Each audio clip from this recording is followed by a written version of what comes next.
Hello everyone, and welcome to Fugro Access. Today I'll be showing you how to access the online QC and a general overview of the available options it can offer. Online QC provides the ability to facilitate image QC, whether it's assigning users to review imagery, highlighting discrepancies, or creating issues that may be present. Now let's begin this tutorial by going over how we can access the online QC. First, go to Fugro Access's login page at globe.fugro.com/tracking/#sign/sign in. Once displayed, enter your username and password and click Login.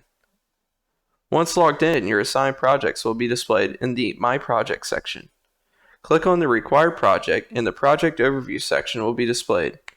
Here you have links that are available to you depending on your assigned role and a drop-down of assigned users associated to the selected project.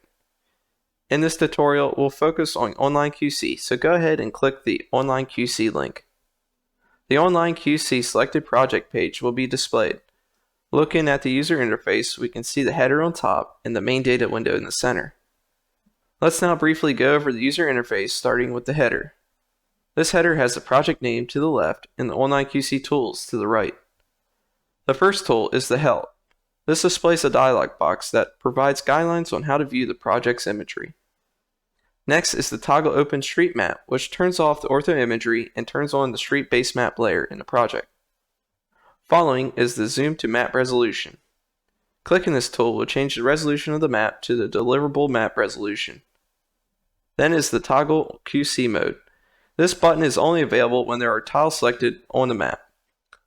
Once activated, the map's extent will change to fit the extent of the first tile in the selected tile table. During this process, the user is restricted in changing the map's extent beyond the current tile that was in review. Next is the Toggle Navigation Control, which toggles the visibility of the QC navigation control. It gives the user the ability to navigate around a tile during QC and able to move to the next selected tile when review is complete.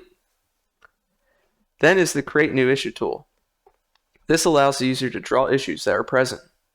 Once drawing is complete, a new issue will be created. Next is the Clear All Selected Features, which clears all selected features, tiles, and issues on the map. Following is the Zoom to Selected Features. This button will set the map's extent to that of all selected features on the map. If no features are selected, the extent will not change. Moving forward is the Select Tiles on Map. This allows a user to select tiles that intersect a polygon drawn on the map. Next is the Select feature on Map, which allows the user to select a single tile on the map. If the user clicks on a QC issue, then the issue will be selected and not the tile. Then is the Display Legend, which is pretty self-explanatory. It displays a legend which then a user can toggle on and off features on the map. The next tool is the Zoom to Project Extent. Clicking this will change the map extent to fit the entire project area as specified in the project details. And finally is the Project Data drop-down menu. This gives access to the data panels for tiles, QC issues, and blocks. Project data panels give the user the chance to view the details a bit more closely, and if an assigned user role permits, update the status tiles, assign tiles, or create QC issue polygons for further review. Then on the left, just underneath the header, are the zoom in and out buttons that allows the user to zoom in or out on the map. This concludes the general overview for Online QC and Fugro Access. For more information, please refer to the Fugro Access user manual that can be accessed by clicking on the username and selecting the user manual. Thank you for watching, and please check out our other Fugro Access tutorials.